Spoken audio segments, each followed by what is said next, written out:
दुनिया की तारीख का सबसे बड़ा दिन। ये इतना अहम दिन था कि इस दिन से पहले मक्का में सिर्फ थोड़े ही लोग मुसलमान हुए थे, लेकिन उस दिन के बाद कुछ ही सालों में 3 कॉन्टिनेंट्स पर मुसलमानों की हुकूमत थी और मुसलमान दुनिया की सबसे बड़ी सुपर पावर बन गए। सुपर पावर बनने के बाद इतनी बड़ी एम्पायर के मुसलमानों को ऑर्गेनाइज करने के लिए हजरत उमर रजी अल्लाह ताला अन्हो, उस वक्त दुनिया के सबसे ताकतवर बादशाह, इन्होंने एक इस्लामिक कैलेंडर बनाया। लेकिन अब मसला ये था कि इस कैलेंडर का पहला दिन कौन सा रखा जाए, तो इन्होंने उस दिन को चुना जिस पर इस्लाम का सबसे बड़ा इम्पैक्ट है, क्योंकि उस दिन के बाद इस्लाम की तारीख, एंड नॉट ओनली इस्लाम बल्कि पूरी दुनिया की तारीख हमेशा के लिए बदल गई।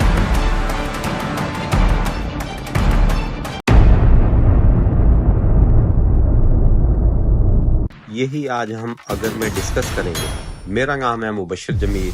आप देख रहे हैं अगर टीवी। तो चलते हैं वीडियो की तरफ। 12 साल तक रसूलुल्लाह सल्लल्लाहु अलैहि वसल्लम ने मक्का में इस्लाम की दावत, लेकिन इन 12 सालों के बाद भी सिर्फ थोड़े ही लोग इस्लाम की तरफ आए। लेकिन ये थोड़े से लोग भी मक्का के काफिरों से बर्दाश्त नहीं हो रहे थे। तो जब इन्होंने देखा कि रसूलुल्लाह सल्लल्लाहु अलैहि वसल्लम के चचा अबू तालिब वफात पा चुके हैं और अब मक्का में रसूलुल्लाह सल्लल्लाहु अलैहि वसल्लम को प्रोटेक्ट करने वाला कोई भी नहीं रहा, तो इन्होंने आखिर इस्लाम को वंस एंड फॉर ऑल खत्म करने का प्लान बनाया। मोहम्मद रसूलुल्लाह सल्लल्लाहु अलैहि वसल्लम को शहीद करने का प्लान। लेकिन इससे पहले मक्का से 400 किलोमीटर दूर मदीना के 2 बड़े कबीले औस और खिजरत के बहुत सारे लोग मुसलमान हो चुके थे और वो आप सल्लल्लाहु अलैहि वसल्लम को मदीना में अपना लीडर बनाकर ले जाना चाहते थे। तो इनमें से 72 लोगों ने मक्का आकर आप सल्लल्लाहु अलैहि वसल्लम को यही ऑफर दी, जिसको आप सल्लल्लाहु अलैहि वसल्लम ने कबूल फरमाया। जिसके बाद मक्का से मुसलमान आहिस्ता आहिस्ता मदीना की तरफ शिफ्ट होना शुरू हुए। टोटल कुछ 70 या 80 मुसलमानों ने हिजरत की और आप सल्लल्लाहु अलैहि वसल्लम की जिंदगी को सबसे ज्यादा खतरा होने के बावजूद आप सल्लल्लाहु अलैहि वसल्लम ने तकरीबन सबसे आखिर में हिजरत फरमाई। मक्का वालों ने ये प्लान बनाया कि आप सल्लल्लाहु अलैहि वसल्लम के जाने से पहले ही वो आप सल्लल्लाहु अलैहि वसल्लम को नाउजुबिल्लाह शहीद कर देंगे। मक्का एक बहुत ही ट्राइबल सोसाइटी थी, जिसमें एक ही फैमिली कुरैश के बहुत सारे कबीले आबाद थे और हर कबीला अपने मेंबर्स का हमेशा साथ देता था, चाहे वो सही हो या गलत। मक्का वाले इस बात से डरते थे कि अगर हम में से किसी एक कबीले ने भी रसूल अल्लाह सल्लल्लाहु अलैहि वसल्लम को शहीद करने की कोशिश की, तो आप सल्लल्लाहु अलैहि वसल्लम का कबीला बनु हाशिम, जो कि मक्का के सबसे बड़े और स्ट्रॉन्ग कबीलों में से था, वो फिर इस कबीले को जिंदा नहीं छोड़ेगा। तो आखिर अबू जहल ने एक प्लान बनाया कि अगर एक कबीला रसूल अल्लाह सल्लल्लाहु अलैहि वसल्लम को शहीद नहीं कर सकता, तो हम ऐसा करते हैं कि सारे कबीले मिलकर एक साथ इन पर हमला करते हैं, जिसके बाद बनु हाशिम हम सारे कबीलों से मिलकर लड़ने की कभी भी हिम्मत नहीं करेगा और इस तरह इस्लाम दुनिया से खत्म हो जाएगा। तो हर कबीले ने एक एक जवान को इस काम के लिए चूज किया और बिल्कुल सीक्रेटली ये 11 लोग आधी रात को रसूल अल्लाह सल्लल्लाहु अलैहि वसल्लम के घर के बाहर पहुंचे। लेकिन जैसे ही सुबह हुई, इन्होंने देखा कि रसूल अल्लाह सल्लल्लाहु अलैहि वसल्लम की जगह पर अली सो रहे हैं और आप सल्लल्लाहु अलैहि वसल्लम तो है ही नहीं। असल में आप सल्लल्लाहु अलैहि वसल्लम ने हजरत अबू बकर सदीक रजी अल्लाह ताला अन्हो के साथ मिलकर पहले से प्लानिंग की हुई थी और इसी रात आप सल्लल्लाहु अलैहि वसल्लम हजरत अबू बकर सदीक रजी अल्लाह ताला अन्हो के साथ मक्का छोड़कर जा चुके थे। अब मदीना मक्का के नॉर्थ में है,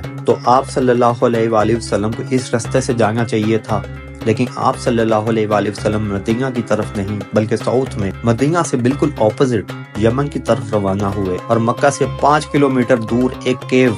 गार में पनाह ली, क्योंकि इन्हें पता था कि इनके जाने के बाद भी मक्का वाले इनका जरूर पीछा करेंगे। और ऐसा ही हुआ। अगले ही दिन अबू सुफियान और अबू जहल ने मक्का में ऐलान किया कि जो भी मोहम्मद सल्लल्लाहु अलैहि वसल्लम और अबू बकर को जिंदा या लेकर आएगा, उसे 100 ऊँट का इनाम दिया जाएगा। और अगर इन 100 ऊँटों को आज के रेट में देखा जाए तो ये 1 या 2 करोड़ रुपए बनते हैं, जिसकी वजह से मक्का से बहुत सारे लोग मदीना के रास्ते पर आप सल्लल्लाहु अलैहि वसल्लम को तलाश करने लगे। लेकिन जब मदीना के रास्ते पर वो नहीं मिले, तो इन्होंने दूसरी साइड में भी देखना शुरू किया और एक ग्रुप तो आप सल्लल्लाहु अलैहि वसल्लम की गार तक भी पहुंचा और बहुत करीब आकर भी वो इन्हें देख नहीं सके और वहां से वापस चले गए। मक्का में अबू जहल और बाकियों ने मिलकर हजरत अली रजी अल्लाह ताला अन्हो को बहुत मारा। इन्होंने आप सल्लल्लाहु अलैहि वसल्लम की लोकेशन के बारे में कुछ भी नहीं बताया پھر وہ سید ابو بکر رضی اللہ تعالیٰ عنہ کے گھر پہنچے اور انہوں نے ان کی بیٹی اسما بنت ابو بکر سے پوچھا تو انہوں نے بھی نہیں بتایا، تو ابو جہل نے ان کے منہ پر زور سے تھپڑ مارا۔ حضرت اسما بنت ابو بکر اس سب کے باوجود بھی 3 دن تک مکہ والوں سے چھپ کر غار ثور میں آپ صلی اللہ علیہ وآلہ وسلم اور ابو بکر رضی اللہ تعالیٰ عنہ تک کھانا پہنچاتی رہی۔ آخر 3 دن کے بعد آپ صلی اللہ علیہ وآلہ وسلم غار ثور سے روانہ ہوئے۔ ابو بکر رضی اللہ تعالیٰ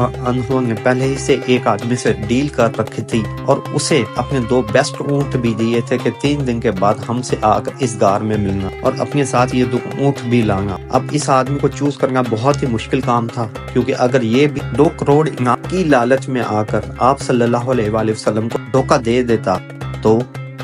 اس اتنے اہم کام کے لیے انہوں نے عبداللہ بن اریقط کو چوز کیا، جو خود اس وقت مسلمان بھی نہیں تھے، لیکن ان کے پاس ایک خاص سکل تھی۔ ان کو عرب کے بہت سارے سیکرٹ رستوں کا پتہ تھا جس پر باقی عرب کبھی بھی نہیں جاتے تھے، اور آپ صلی اللہ علیہ وآلہ وسلم کو ایک ایسے ہی آدمی کی ضرورت تھی، کیونکہ اس وقت پورا عرب آپ صلی اللہ علیہ وآلہ وسلم کو ڈھونڈ رہا تھا۔ تو آپ صلی اللہ علیہ وآلہ وسلم نے اتنے اہم مشن کے لیے مسلمان ہونے پر نہیں بلکہ میرٹ کی بیس پر عبداللہ بن اریقط کو چوز کیا۔ جیسے ہی عبداللہ بن اریقط وہ اونٹ لے کر پہنچے تو آپ صلی اللہ علیہ وآلہ وسلم نے ابو بکر سے کہا کہ میں صرف ایک شرط میں اس اونٹ پر بیٹھوں گا کہ میں اس کی پوری پیمنٹ ادا کر دوں۔ اتنے سخت حالات میں بھی آپ صلی اللہ علیہ وآلہ وسلم ان ٹائنی ڈیٹیل کا بھی خیال رکھتے تھے، اور فقط یہ نہیں، جب مکہ کا ہر قبیلہ آپ صلی اللہ علیہ وآلہ وسلم کو شہید کرنا چاہتا تھا تو آپ صلی اللہ علیہ وآلہ وسلم نے حضرت علی کو جانے سے پہلے مکہ میں چھوڑا تھا تاکہ وہ ان امانتوں کو واپس لوٹا سکے جو مکہ کے لوگوں نے آپ صلی اللہ علیہ وآلہ وسلم کے پاس رکھوائی تھی۔ عبداللہ بن اریقط آپ صلی اللہ علیہ وآلہ وسلم اور حضرت ابو بکر رضی اللہ تعالیٰ عنہ کو اگینسٹ ساؤتھ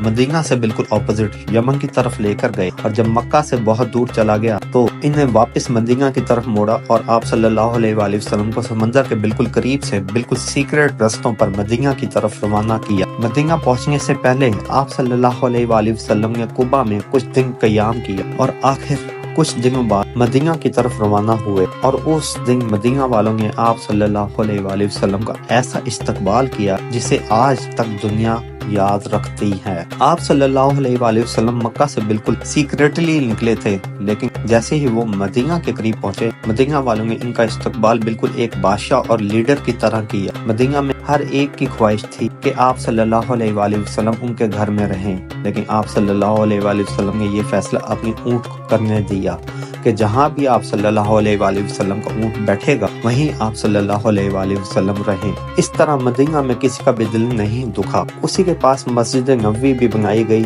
مدینہ والوں کے اسی فیصلے کی وجہ سے مدینہ عرب کی ایک عام سٹی سے کچھ سالوں بعد دنیا کی سب سے اسٹرانگ سٹی بن گئی، اور یہیں سے دنیا کی 3 کانٹیننٹس کے فیصلے ہونے لگے، اور آج تک مدینہ کے انصار کی یہ قربانی مسلمان کبھی بھی نہیں بھول رہے۔